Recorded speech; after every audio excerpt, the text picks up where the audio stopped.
Hi there, and welcome back to another episode at Station Road. Now, today's episode is actually where I sign off for the UK and I travel back to New Zealand tomorrow. So I thought I would close off where I actually began at King's Cross Station. So here we are, it's around about 8:30 on a Sunday evening, and it is certainly a lot quieter, so hopefully I'll be able to get this out without too many interruptions.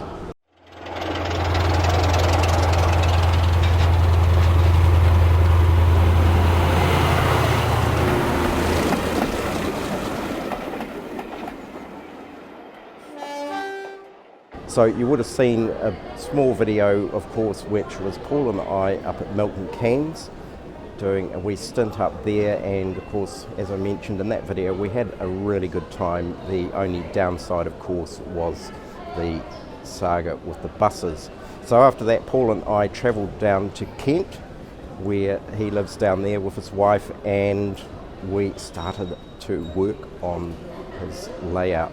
Now, I'll do a separate video on that, and I'll just briefly touch on what we got up to, and then I'll provide a link to Paul's video where he'll actually go through more comprehensively what we actually got up to, some of the challenges we faced, and a minor amount of surgery required, but all in all I think it went pretty well.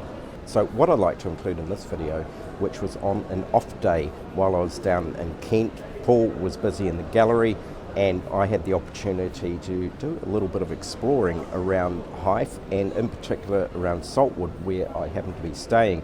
And I discovered, or at least Paul mentioned to me, that there was an old branch line that went down to Sandgate. Now, that got ripped up many years ago, so I thought I'd try and trace some of that. So I went exploring and managed to find a little bit of infrastructure.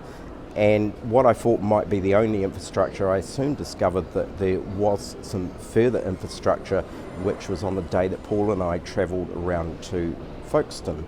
And that was, of course, the day that I travelled back up here to London, which was actually today. So we'll switch over to what I actually recorded and traced a little bit of the track bed, although unfortunately you can't really walk pretty much any of the track bed any longer, it's private land. So, but we'll jump into that and take a look at what I found. So before we jump over to the actual footage I took, I thought I'd just run through this branch line and also actually cover some of the other bridges that I didn't know existed. As I mentioned, this was discovered after Paul and I travelled around the coast through to Folkestone. So taking a look at an old map that I managed to find on the internet, and what we can see is the Sandling to Sandgate branch, and of course it branched off at Sandling Junction, of course, which is no longer a junction now, headed across through to a small station at Hythe, and then terminated down at Sandgate. Now originally I understand the plan was this line was meant to actually go all the way through to Folkestone, but I think a wealthy landowner, from what I understand, absolutely opposed the idea of filthy steam engines running through his properties, so the line was never continued and it just ended Sandgate. So some of the bridges that I wasn't aware of, and these were on our travels around to Folkestone, there was quite a reasonable arch bridge that crosses over a road, and then of course there is also some buttresses left of possibly, I'm guessing, a girder bridge that went over another road. So interestingly, even though this was actually quite a short branch line, it was actually a double track branch line, as I suspect when we come to the video footage that I actually took. So this is Sandling Junction, and it had a wedge-shaped platform in between, and it seemed like quite an impressive junction in many respects.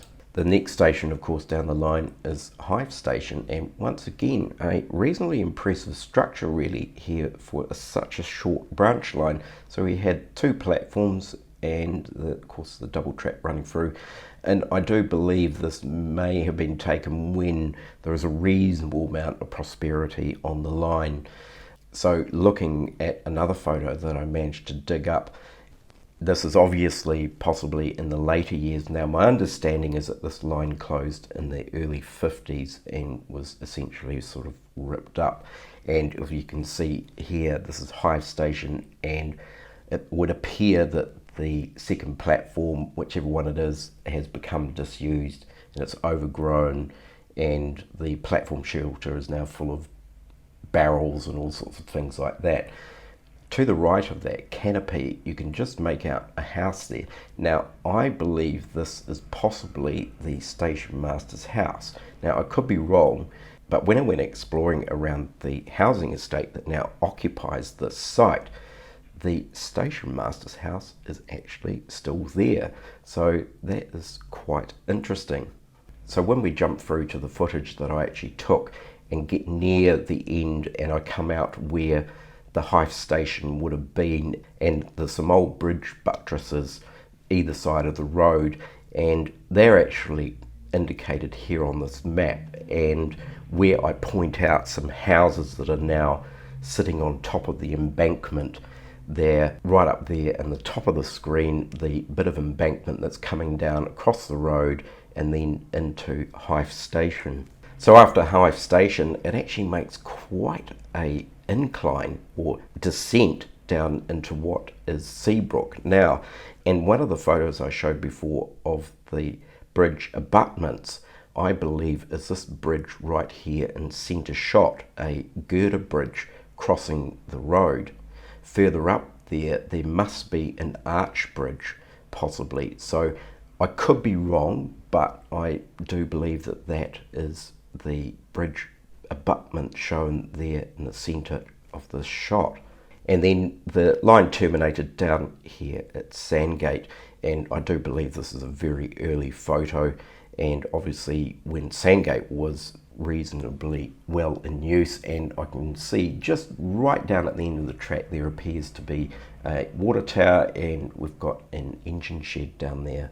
So we'll jump over to the footage, and of course I recorded this many days ago, so I sort of leap back and cover some of the information that I've actually already talked about, but I wasn't too fussed about editing that out. So we'll head over to that now. So while I'm in Hive helping Paul out with his layout, I've taken a day out. Paul's down in the gallery doing his art lessons, and I thought I'd explore just a very short bit of disused railway, because as you may know from previous videos, I've mentioned that I am quite a keen follower of some of the video channels out there, Wobbly Runner and various other channels that explore disused railways in Great Britain, and of course there are plenty of them. So we're here in Hythe, to be precise, we're in Saltwood, and there was a small branch that ran from Sandling down to Sandgate, and I think this might be one of the only remaining bits of infrastructure, and you can tell it's autumn because the leaves are falling, and there's a small overhead bridge here, a farm access road underneath, and I'm going to have to pause the video again. So I feel like I'm out in the middle of nowhere, but there's an awful lot of people around. Anyway, here is a leftover remnant of this branch railway, a farm access underpass with the overbridge, and actually the girder structure is still in place, and to me it actually appears it might have been double track here, so I'm not quite sure. So Sandgate, I think, is down by the waterfront, whether there was some, I think possibly mostly it was something to do with salt ponds or something of that nature, but there was also a small station at Hythe as well. That has since been completely obliterated by a housing estate. So I believe this might really be the only bit of infrastructure that's left as a remnant of this small short branch line. So I may actually follow this track down. You can't actually walk on the track bed itself. It is either completely overgrown private land, or it's been filled up with farm gear and so forth. It is pretty much impassable, but there is a public path that runs along, I think, the side of the track bed, and the embankment here, if we pan around here, is getting higher and higher as the public path tracks its way down. So we'll carry on down that path.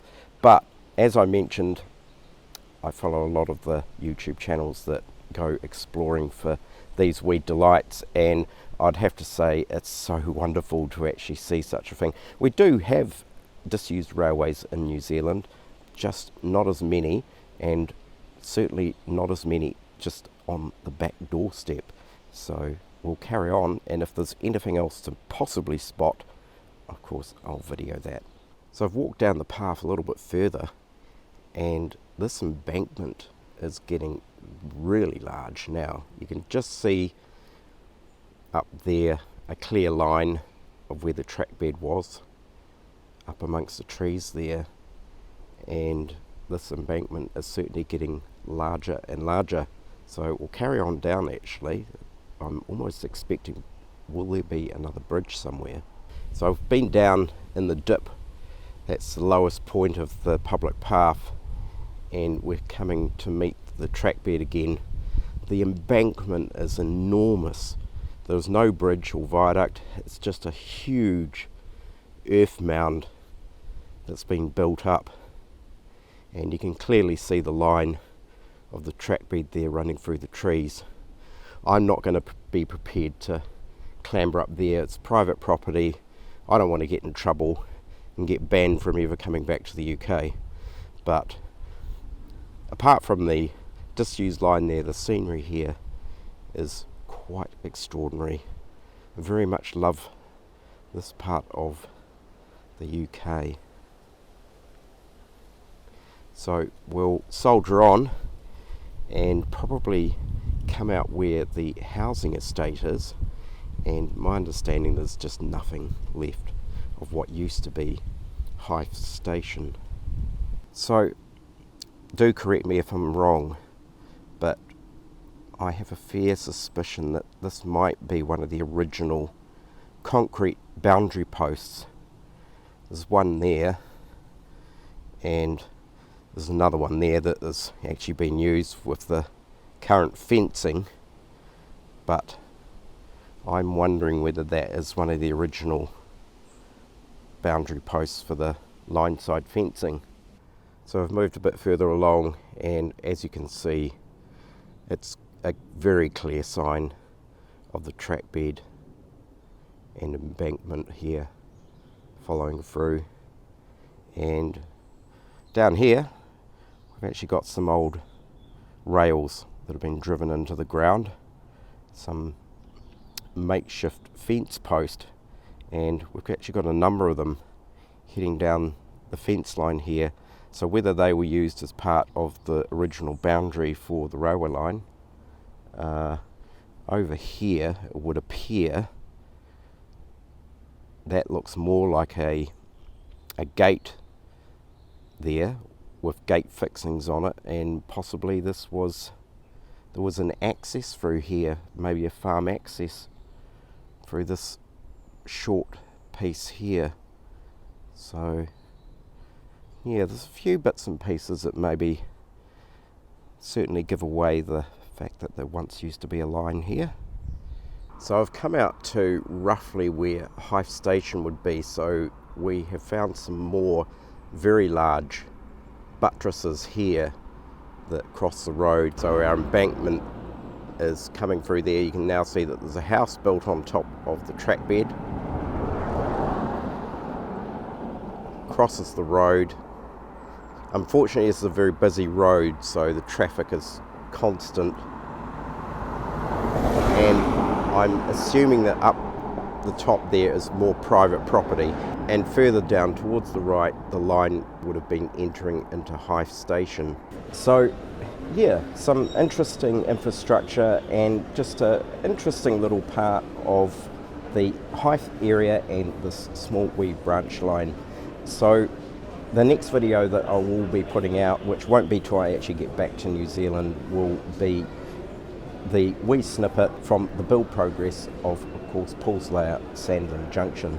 So before I go, once again, I'd just like to say a big, massive thank you to all the people I met at Milton Keynes at the Great Electric Train Show, all the fellow YouTubers, plus all the viewers, and just the other people that attended the exhibition. It was really fantastic, minus the parking bus issue. So I've had a fantastic time here in the UK, thoroughly enjoyed it.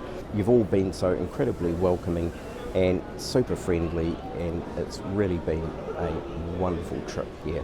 So definitely it's on the cards to come back. So I'll sign off for now. Do take care, everyone. Look after yourselves. Don't forget to like and subscribe, and I will catch you next time.